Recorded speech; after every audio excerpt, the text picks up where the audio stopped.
waaw salaamaaleykum nous sommes dans midi campagne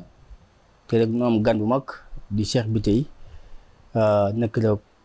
coordonnateur national le coordonnateur communal Pastef à Fatick Cheikh Bitèye maa ngi lay ziar. waaw yal na yàlla ziar monsieur Ndiaye. lay delloo ziar. Cheikh Bitèye à Fatick est-ce que le moral est bon pour votre parti Pastef? Merci monsieur Ndiaye. J'en profite vraiment pour transmettre en wolof. waaw donc maa ngi day di gërëm bu baax a baax ci émission bi ngeen ñu occasion bi ngeen ñu may tey. ñu def émission. wax ak askan bi.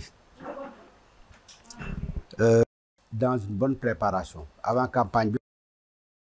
ñu ngi koy déroulé macha allah. plus que ça dañ ko programme mais à chaque fois dañu réajuster quoi dañu adapté te ni population bi ak électeurs yi di manifester ci suñu ay intervention ak suñu porte à porte yi ñuy def ak tournée yi ñuy def dans les quartiers mun nañu wax ne alhamdulilah c'est rassurant mieux. bala ñu dugg ci campagne bi bëri na ay mouvement am na ñaari mouvement enfin ñetti mouvement ak ñaari parti politique yoo xam ne ñëw nañ ne dañu ñëw jàppale que gis nañu daal suñ vision ak projet bi ñu mettre en place doy na leen que dañu ñëw jàppale si ñun mooy au niveau local bien que au niveau national on a énormément de partis et mouvements qui nous soutiennent mais au niveau local am nañ 3 mouvements ak 2 partis qui nous soutiennent donc macha allah sans compter 5 personnalités de Fatick ñëw nañu rejoindre Pastef donc en attendant de ñu jënd seen carte de membre ñëw nañ ne ñoom dañuy adhérer Pastef parce que Pastef doy na leen vision bi doy na leen te taxaw nañ pour jàppale ñu te personnalité bu nekk mbooloo nga indaale mbooloo nga indaale ñu war def déclaration loolu yëpp bu ñu ko boolee ak score bi ñu amoon élection yi passé donc 36% au niveau de Fatick 36% ça nous faisait 4603 voix avec Amadou Ba qui avait 7118 voix mu nekk un écart à peu près de 2500 voix li ñu fekk si ak liggéey bu rafet planifié scientifiquement bien élaboré bi ñuy mettre en œuvre ni ci kii bi donc loolu mun nañu wax ne loolu dal na xel waaw dal na xel ci fi ñu jëm waaw dal na xel ne Pastef pourra remporter largement les élections mieux Amadou Ba li ko toppoon mooy la coalition Benno dafa xar ñett benn bi moom la gemb benn bi mooy coalition bi ànd ak ñoom Macky Sall ak beneen coalition bu ñoom le responsable de la chambre des métiers donc ce qui fait que comme ñoom li àndoon ñoom xar na ñett te ñun am nañ ñoo fekk si ñu mun nañ yaakaar ne xel mun na dal kon daal base bi gis nga de mu ngi yaatu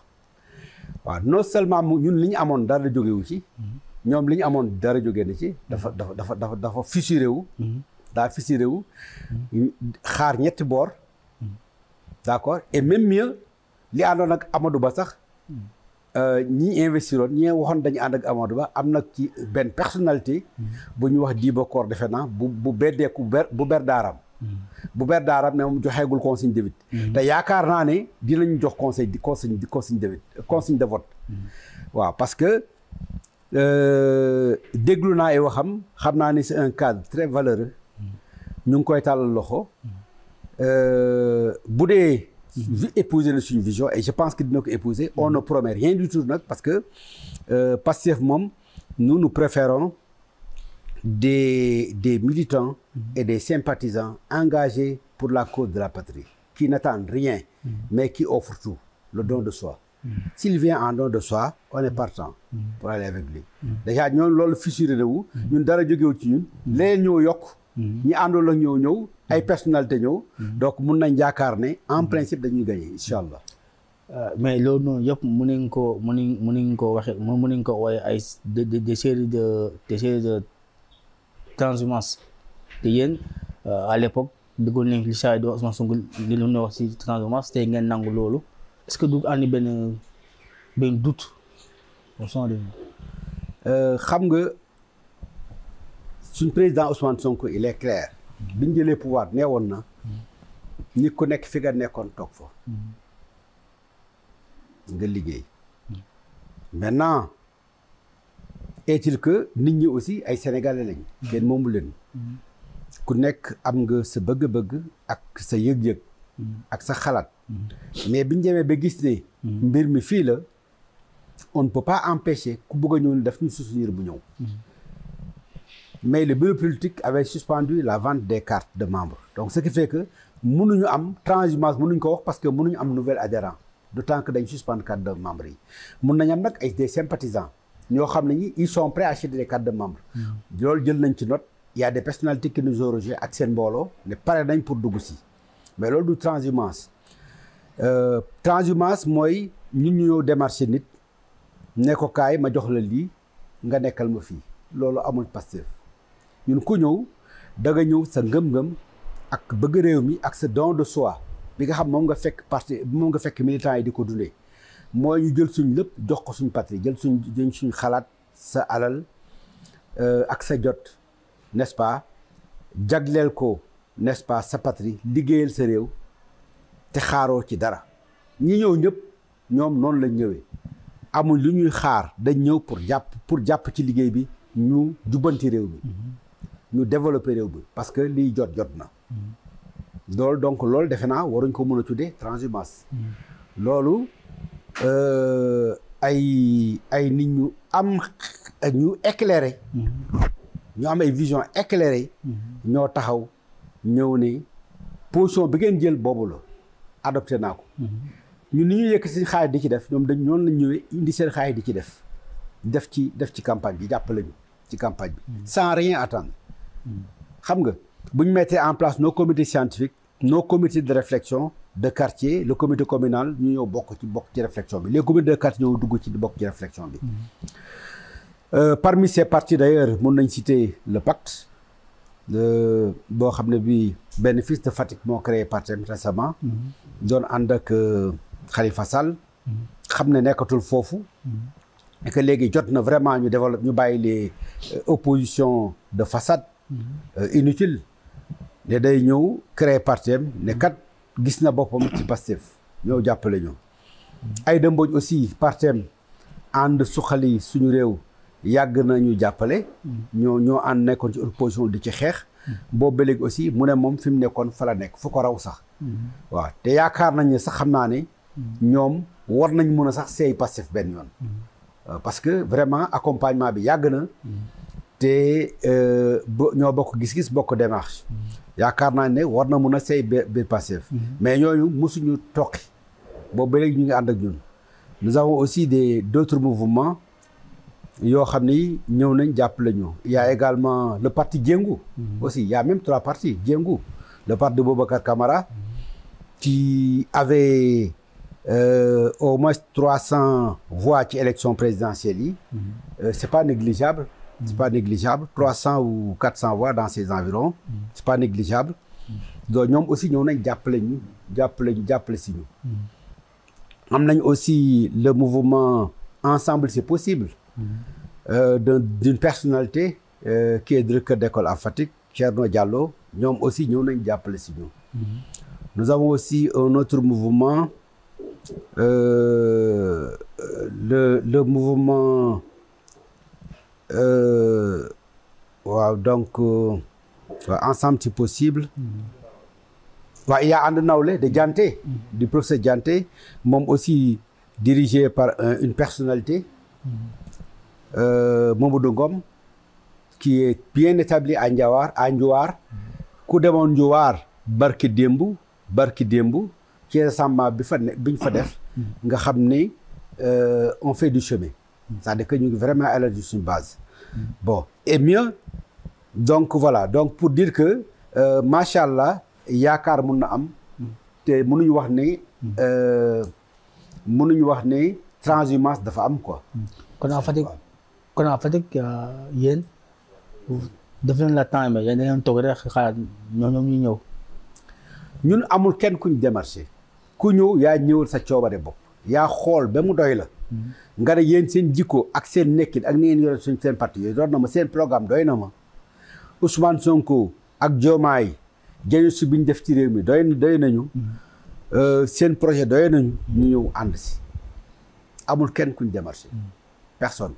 même Dibokor qui a fait un grand rassemblement meeting on le démarche pas. bu bëggee day ñëw de son propre chef. ñëw bu ñëwee nag on tend la main à tout le monde. ñu ñëw adhéré te ñi ñëw aussi yaatal nañ leen bu baax a baax mënoo leen xàmmee ak militants yi mënoo leen xàmmee avec militants de base yi. waaw bu ñëwee am na fi place dinañ ànd liggéey. ànd liggéey réew parce que au delà des élections législatives. dañuy dem ci élections communales yi et on a besoin de l'ensemble de ces sommités. ñu jàpp vraiment gën a tabax réew mi quoi mun a accélérer surtout le développement de nos terroirs Fatick. waaw bon d'autant que dans le pôle terroir yi ñuy mettre en place. donc on a besoin vraiment d'un excellent encadrement. n'est-ce pas politique. Intellectuel également. gën a renforcer également suñ comité scientifique. bi ñu def dans l'élaboration de notre programme. Qu'on sera obligé d'ailleurs de revisiter parce qu'on avait déjà un programme communal qu'on va revisiter et améliorer avec les sommités yi nga xam dañuy ñëw pour après s'attaquer à ces élections. waaw dans des meilleures conditions ku nekk indi li nga xam ak li nga am ak sa réseau relationnel ñu développer suñu réew ensemble. xam nga sànq wax naa la Fatick est-ce que yéen li ma la ay bon parce que Fatick fii Macky Sall ko moom jàpp nga ne tey yow Pastef tey dina yomb pour mu dem fokkati boobu fief. il est vrai Fatick Macky Sall a été porté à Fatick en tant que fils de Fatick et président de la République. mais Fatick nekkul fief Macky Sall ñun ñëpp suñu fief la. tous les responsables cadres et cadres politiques cadres intellectuels et cadres politiques et l'ensemble des militants dévoués pour la cause de Fatick ñoom ñëpp Fatick seen fief la man bi may tekki Fatick Macky Sall tekkiwu fi donc gisuma pourquoi li mu yore waruñ ko mun a nangu je ne vois pas waruñ ko mun a récupérer d'autant que il n'a plus le pouvoir li mu waroon def ko fi daf fi bàyyi ay jafe-jafe avec 12 ans de pouvoir et 24 ans dans le pouvoir et 12 ans de présidentielle bàyyi ñu fi hôpital niveau 2 bàyyi ñu fi ay tali yu bon bàyyi ñu fi marché bu bon bàyyi ñu fi ay caniveau yu bon bàyyi ñu fi ay écoles yoo xam ne yi pratiquement extrêmement délabrées bu la neexee mën nga wër le tour des écoles je pense que les journalistes bi ñuy def journée d'ouverture seetal suñu école demoon ngeen ci école gis ngeen ni mu délabré à Ndofène il y a des bâtiments qui menacent de tomber l'école primaire de Darel menace également des salles qui menacent de tomber complètement englouties sous les eaux nga dem l'école qui est en face de Dusat defe naa Massène Sène et également gis ngeen état bi complètement de délabrement prononcé yoo xam ne yii dañ dem si dans des zones marécageuses dañ ko tabax yoo xam ne yii mënoon dañu jël des mesures conservatoires yoo xam ne waratuñu mun a inonder d'autant que canalisation bi soriwu fa il suffisait simplement ñu raccorder école bi ci canalisation ndox mu ñëw dem ba pare pavé ko nga xam dootul amati ñax je pense que 12 ans de pouvoir quand même chaque année sax bu doon da ngay pavé 3 écoles yi fay pavé heure bi dootul fekkati école buñ ñëwee dañuy def ubbi tey jàng tey c'est-à-dire que ñax dootul saxati ci kii bi mu bàyyi ñu fi dëkk bu bëri yoo boo xam ne bëri ñax vraiment une ville rurale ci koo xam ne fi nga juddoo fi nga yaroo ñu porté la nga xam ne yow foofu boo nekkee président boo ratee benn boo gañewul sa bureau gañewoo sa dëkk rek xasaange la loolu yëpp ñu kii la ko nga bàyyi ñu loolu vraiment suna la kooku je pense que Fatick doit oublier Macky Sall théoriquement jox ñu lenge yi lenge bu njëkk bi jox nañu ko jox nañu réew mi lenge bi ci topp moo ñu jox ñu assemblée nationale bi ci toppaat moo ñu jox ñu lenge dëkk bi nag ñu doxal dëkk bi développé ko et je sais que on va le développer avec l'appui du président Diomaye bi nga xam ne fii fësal na origine am à Fatick waaw biñ ko joxee bale bi Ziguinchor mënoon na dem ba Ndiaganiao mais nee na man Fatick laa cosaanoo daf ko indi bi fii ne fee dama fa juddoo rek amee fa teraanga mais fii laa fekk baax mes origines sont à Fatick fii laay génne bale bi sama ay mbokk séeréer wax teraanga biñ ma ji kóllëre biñ ma ji Casamance waaw mu double kóllëre bi ci gën a fort joxoñ bi ko Ousmane Sonko joxoñ di suñu cousin Joola te joxoñ boobu sax tax nañu nangul Ousmane Sonko ne Joolaa yi léegi ñooy buuri séeréer yi parce que vraiment ça a été fort pour nous mais Macky Sall pendant ces 12 ans quand même Fatick bëri na ay nomination ñu def est-ce que nekkatoo ñooñu tey ñoo waroon a taxaw pour defar Fatick. xam nga defar Fatick nomination ça ne veut rien dire enfin ça veut dire quelque chose parce que dimbale nañ la yow nga participer aux décisions les plus stratégiques et les décisions les plus importantes pour développer ton pays. Loolu occasion la pour l'individu, pour le cadre, vraiment de participer à un certain niveau, n'est-ce pas, aux prises de décision et au développement de son pays. Mais nomination rek doyul pour développer dëkk. Développer dëkk dafa laaj vision. dafa laaj d'abord nga am pas-pasu développer ko. nga am vision développer ko. mettre en place un programme pour développer ko. am les hommes également pour pouvoir le développer. Les hommes ku nekk da ngay tirer ci ni nga mëne xam nga parce que ce qu'on a constaté il y a eu beaucoup de nominations mu relever ces niveaux de vie ñu kii ñoom c'est vrai que jot nañ embauché par-ci par-là ku nekk des fils de Fatick mais des fois ay embauche contractuelle pour la plupart nga xam ne bi ñu jógee seen poste dañ leen dàq dañ leen fay jëlee ñi mu nommé également jéemuñu booloo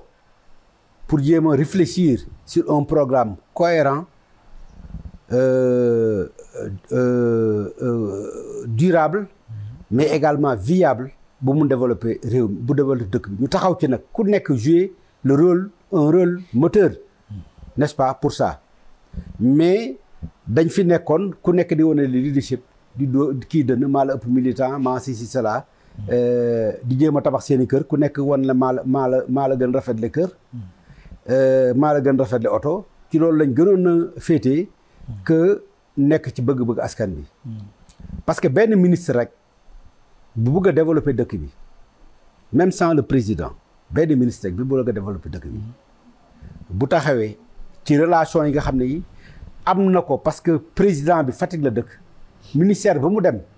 wax li nekk sa programme loo ma mun a ci dimbalee sama dëkk loo ma ci mun dimbalee sama dëkk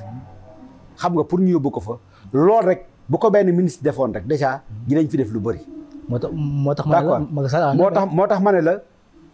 loolu rek nomination yi rek c'est pas suffisant. dafay ànd ak mais da fekk pas-pas lal ko. bu ko pas-pas lalee il faut nga dox ko. waaw il faut nga dox ko parce que pas-pas moom mooy jëmbat quoi. parce que boo gisee defuñ fi dara c'est parce que fasuñu woon dara ci seen dëkk.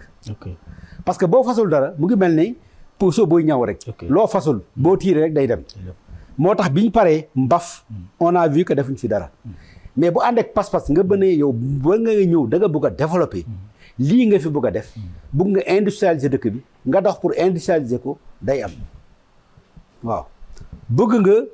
ñu réaménager dëkk bi defar aménagement dëkk bi. xam nga def un excellent plan d'aménagement n'est-ce pas durable donc loolu boo ko defee pour loolu am di nga xool les fonds qui sont localisés au niveau national comme au niveau international nga monter say business plan wala say projet jéem a xool les appuis qu'il faut wala les garanties qu'il faut pour loolu ñu mun ko développer waaw ou bien dañ xamul ay cuune lañ wala ils sont mis que par leur propre intérêt mais je pense plus que ay cuune lañ quoi dañ xamul. yéen dans votre programme yéen défi yi fi nekk à Fatick est-ce que mën nga xam yéen ngeen fas yéene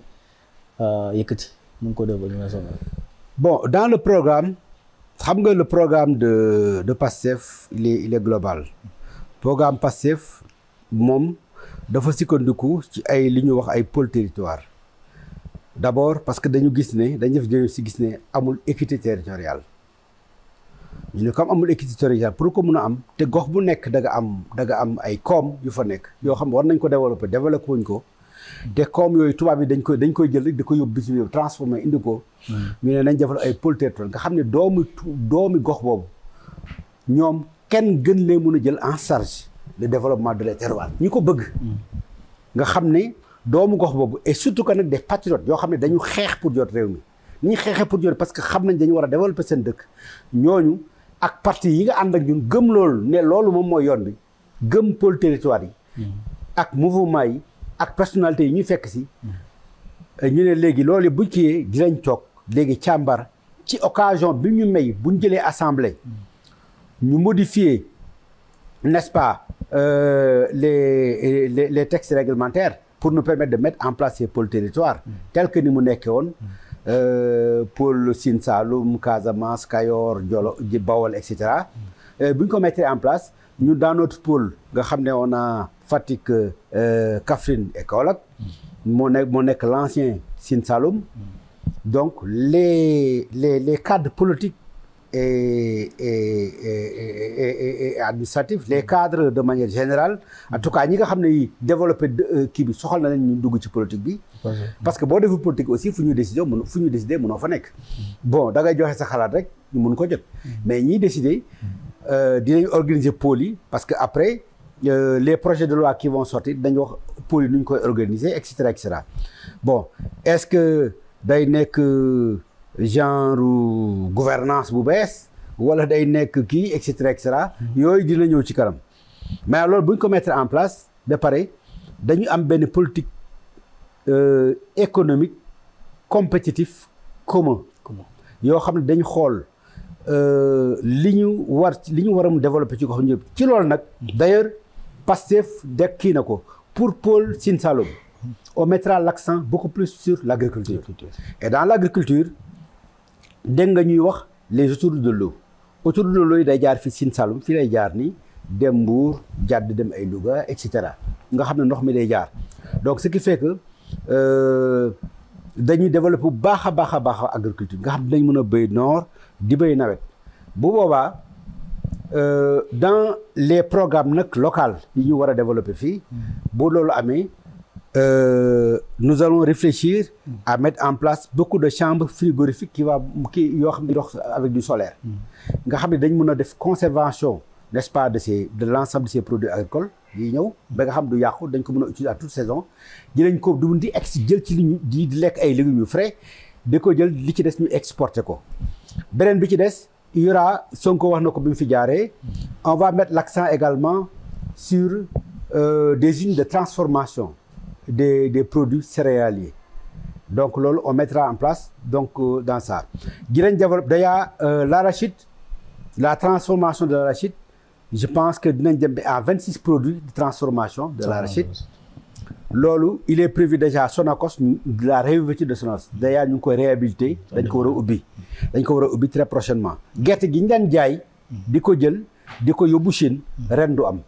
lépp fii lañ koy jënd on a déjà le financement de la banque islamique avec 120 milliards n'est-ce pas pour gerte gi ñu jënd ko mu toog fi Sénégal ñu réhabiliter Sonacos di fi defaraat rakkal di fi defaraat diwlin et cetera ak l'ensemble des produits dérivés yoo xam ne dañ koy jëlee ci kii waaw et mieux au niveau de Fatick également, il est prévu, et je pense qu'on a le financement, il est prévu ñu def benn usine de transformation du sel. Du sel en produits dérivés. D'ailleurs, le plus truc, c'est la soude caustique. Vous savez, la soude, dañ ko utiliser dans la fabrication du ciment. Dans la fabrication du ciment. Et que soude bi dañ koy importer. te alors qu'on a 3 cimenteries ñu ngi envisagé am 4e cimenterie. Donc ce qui fait que ñoom au lieu que ñuy importer ñun déjà ñoom ils seront clients. Mieux, les cimenteries vont même être actionnaires. Donc pour dire que voilà, pour Fatick déjà il y a ça. Pour Fatick il y a également la raffinerie avec les produits pétroliers qui nous viennent de Sangomar. On va installer des pipelines pour dériver. C'est vrai que il y a l'extension de la SAR. Pour yokk un peu la production de la SAR. Mais SAR ne peut pas, même avec l'extension, du mun a exploiter l'ensemble des produits pétroliers qui viennent de Sangomar. Parce que ba léegi ak SAR li muy kii on est obligé,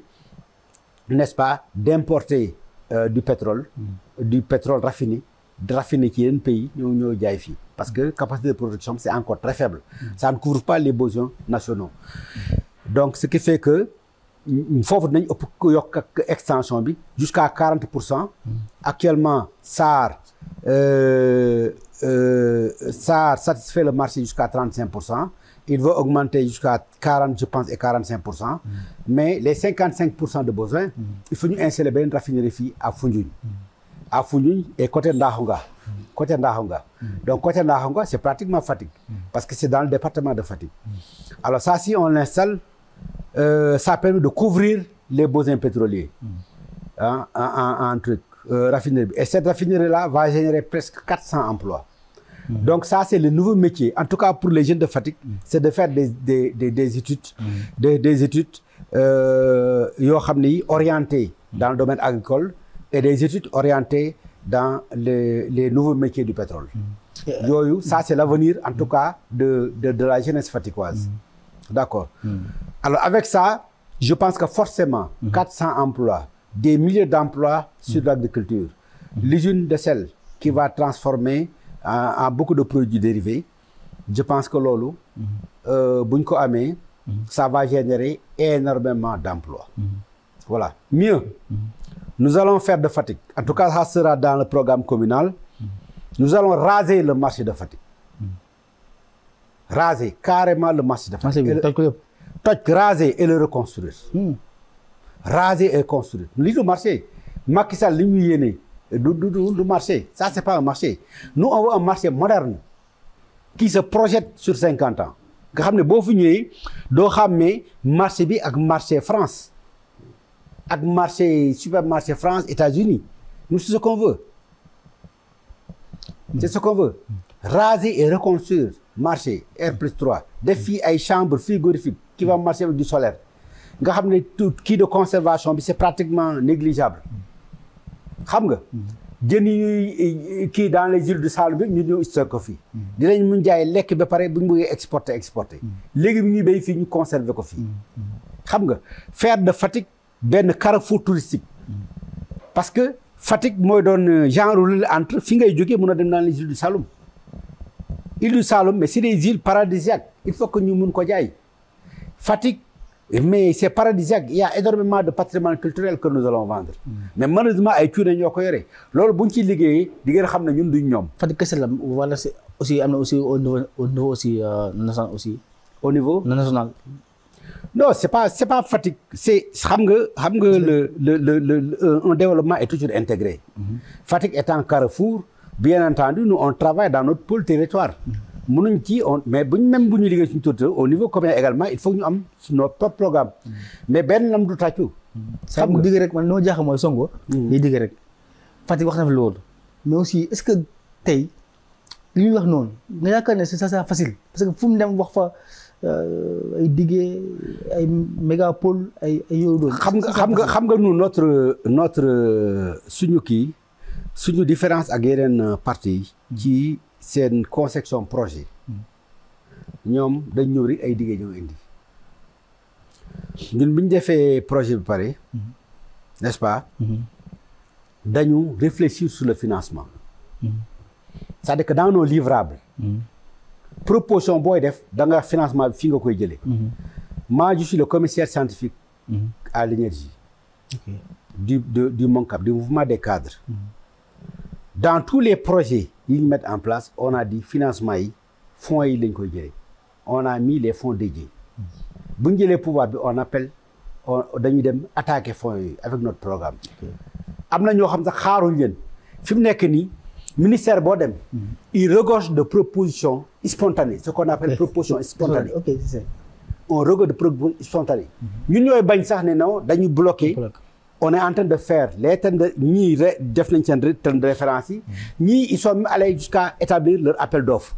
yu bëri xam ne bien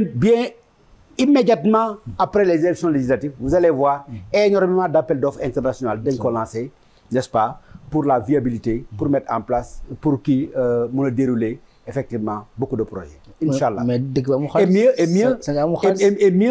et mieux même les autoroutes de l'eau ont été déjà financées c'est pris par la Chine.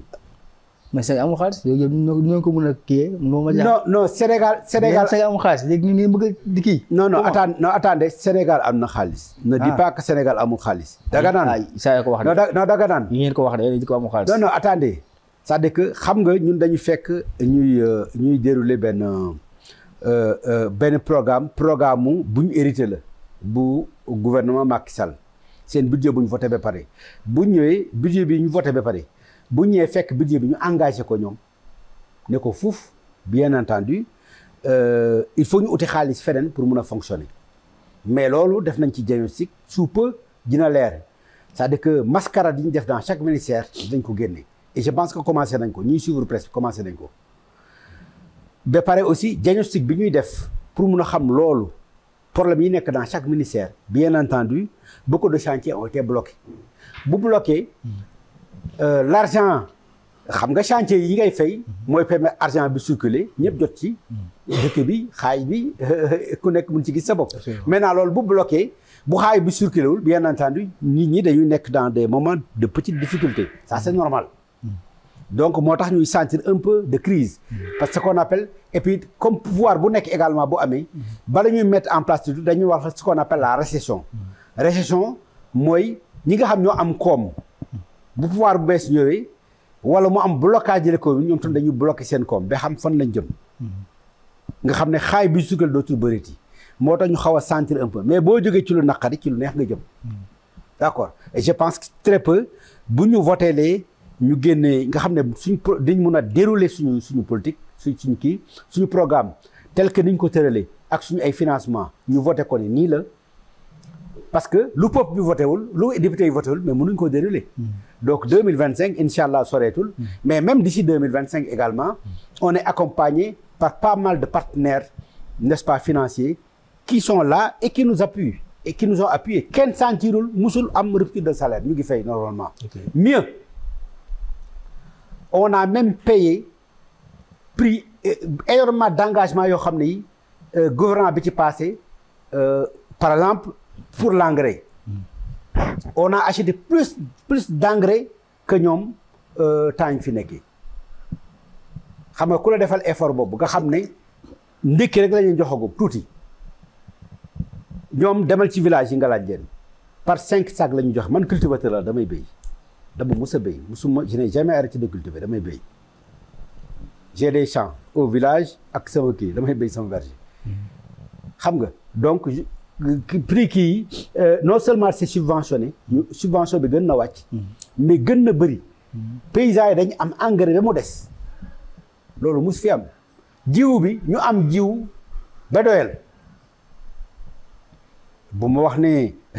xaalis bi mënuñ ko lijjanti mënuñ indi xaalis bi dañ indi nañ ko li ñu war a def ñu ngi koy def ñu ngi fay salaire jënd nañ engrais ñu ngi kii subventionné nañ ceeb bi mu wàcc produit denrée yu bëri subventionné nañ ko mu wàcc problème bi kay mooy li ñu mën a kii mooy blocage un peu de l'économie et c'est normal c'est normal que boo ñëwee il faut nga càmbar. ba xam mënoo ñëw rek tête baissée nga il faut nga càmbar. xam liñ fi am parce que boo arrêté wul liñ def boo gisee ne am na ay luubal lu bëri il faut nga arrêté loolu ñuy def pour mettre en main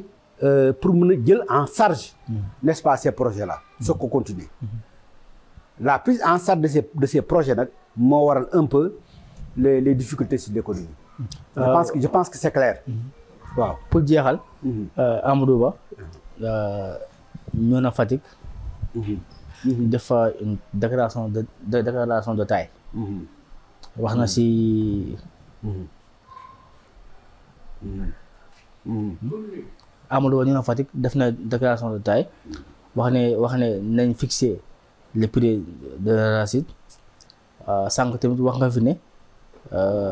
nañ fixer le prix. le prix de l'arachide. de l'arachide. xam nga moom saa yi dafa jëngu. ndax bu njëkk ba. daawul wax mais léegi gis nga léegi moom il commence à.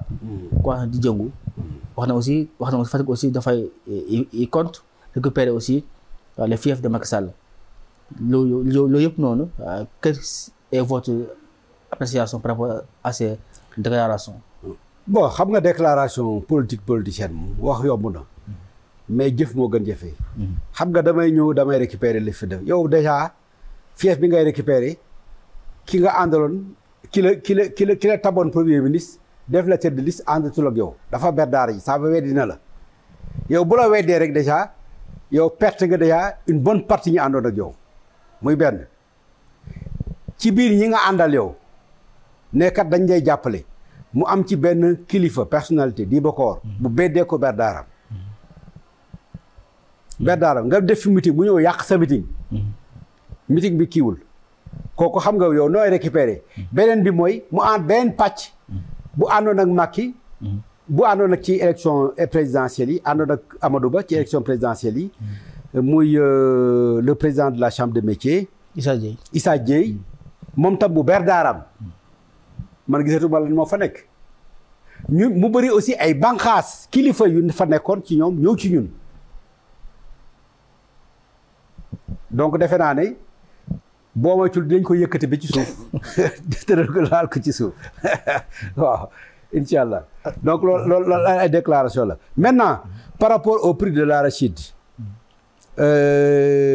c'est vrai que balaa campagne bi démarré bala ngay toj gémmiñu sàmm da ngay xam ne muy wëlis je pense que dafa teel a wax quoi mais xam nga duñ démarré campagne te annoncé wuñ prix et dañu annoncé prix bu gën en tout cas bi chinois yi bi ñoon appliqué campagne yi passé incha allah d'autant que on a le financement xaalis bi taxaw na on a déjà avec la banque islamique wax naa ko c'est 120 milliards mobilisés à la banque islamique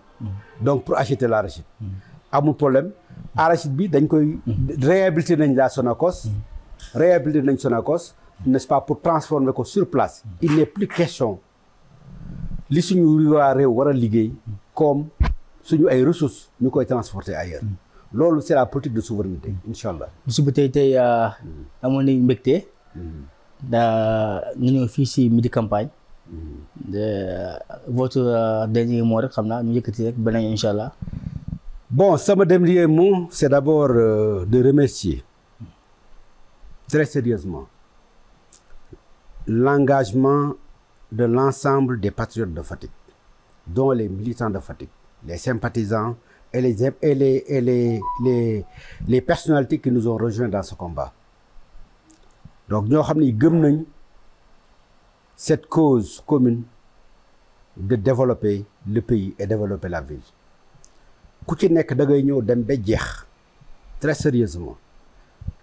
nit ñaa ngi ñëw ñoom ñëpp fi mu nekk nii boo duggee ci dëkk bi ñu ngi ci porte à porte yi. On a installé des comités de quartier dans chaque quartier. L'ensemble des cellules réunies,